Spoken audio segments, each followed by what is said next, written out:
আসসালামু আলাইকুম প্রিয় দেশবাসী। আজকে আমরা শেখ আহমদুল্লাহ হুজুরের ভোট সম্পর্কে কিছু আলোচনা শুনব। আপনারাও সাথে থাকেন, আপনারাও শুনবেন। আপনার ভোট কাকে দিবেন?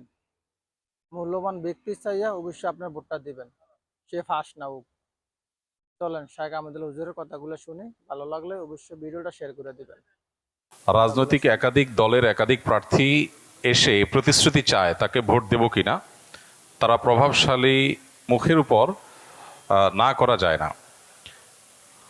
আবার সবাইকে প্রতিশ্রুতি দিলে ভোট দিতে হবে একজনকেই। এই অবস্থায় করণীয় কি? আমরা কি দেখে ভোট দেওয়া উচিত, কি দেখে ভোট দিবেন? আমাদের দেশে মানুষ তো মার্কা দেখে ভোট দেয়, তাই না? ভোট দেওয়ার ক্ষেত্রে আমাদের লক্ষ্য করা উচিত কাকে ভোট দিলে এই লোকটা প্রার্থী হিসাবে যোগ্য এবং সৎ। তাকে ভোট দিলে সৎ এবং যোগ্য প্রার্থীকে ভোট দেওয়া হবে। এটা আপনার বিবেককে আপনি জিজ্ঞাসা করবেন। আপনি যদি সঠিকটা উদ্ধার করার চেষ্টা করেন, এরপর দেখলেন যে না, আপনি আসলে যেটাকে সঠিক মনে করছেন এটা সঠিক হয় নাই, লোকটা রাইট পারসন না, তাহলে আল্লাহর কাছে আপনার দায় নাই। কিন্তু আপনার চেষ্টা করতে হবে যে যে কয়জন আছে এর মধ্যে সবচেয়ে ভালো যোগ্য মানুষটাকে। সে জিতবে কি জিতবে না এটা আপনার দেখার বিষয় না। আমাদের দেশে বেশিরভাগ মানুষ এই জায়গাটায় এসে ভুল করে, মনে করে যে তারে ভোট দেওয়ার লাভ কি, ভোটগুলো তো নষ্ট হবে। ভোট নষ্ট হয় না।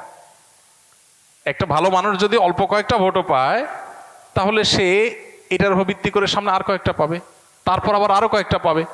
কিন্তু আপনি যদি ভোট দেওয়ার এই রাস্তাটা বন্ধ করেন, অথবা তাকে সে কম ভোট পাবে এই চিন্তা করে আরেকজনকে ভোট দেন, তাহলে কি হবে? এই চান্সে খারাপ মানুষগুলো তাদের খারাপের রাজত্ব আরো বেশি করে করতে পারবে। কেউ জিতুক সেটা আপনি চাইতে পারেন, কিন্তু জিতানো আপনার দায়িত্ব না। আল্লাহর কাছে দায়িত্ব হলো, আপনার কাছে মতামত চাওয়া হয়েছে, আপনি মত দেওয়ার সময় সবচেয়ে ভালো উপযুক্ত ব্যক্তির পক্ষে মত আপনি দিবেন, বাস। এটা হলো আপনার কাজ। যে লোককে ভোট দিলে আপনার ইমান, আমল, ইসলামের স্বার্থ, মুসলিম উম্মার স্বার্থ সংরক্ষিত হবে, আপনি বিশ্বাস করেন। যাকে ভোট দিলে দেশের সার্বিক উন্নতি হবে, চুরি ডাকাতি হবে না, দুর্নীতি 2 নম্বরই হবে না, যে কারণে আমাদের দেশ পিছিয়ে আছে। পৃথিবীর বহু দেশের তলানিতে আমরা পড়ে আছি। যাকে ভোট দিলে আমরা সেখান থেকে উঠার রাস্তা পাবো, তাকে আপনাকে ভোট দিতে হবে। এক্ষেত্রে বায়াসনেসের ঊর্ধ্বে উঠা, এক্ষেত্রে আপনার গোষ্ঠীগত, বংশগত, পরিচয়গত, এই সমস্ত বিষয়গুলোর ঊর্ধ্বে উঠা, সামান্য একটু স্বার্থের জন্য, একটু টাকা পয়সার লোভে আমরা আজকাল অনেক সময় ভোট দিয়ে দিই, সেটা যেন না হয়। আল্লাহর কাছে অনেক বড় একটা জবাবদিহিতার জায়গা। নবীজি বলেছেন, ইযা উসসিদাল আমরু ইলা গায়রি আহলিহি ফান্তাযিরিস সাআ। কথাগুলো ভালো লাগলে অযোগ্য মানুষকে ভিডিও শেয়ার যখন করে দিবেন। কোনো জায়গায় বসানো হবে,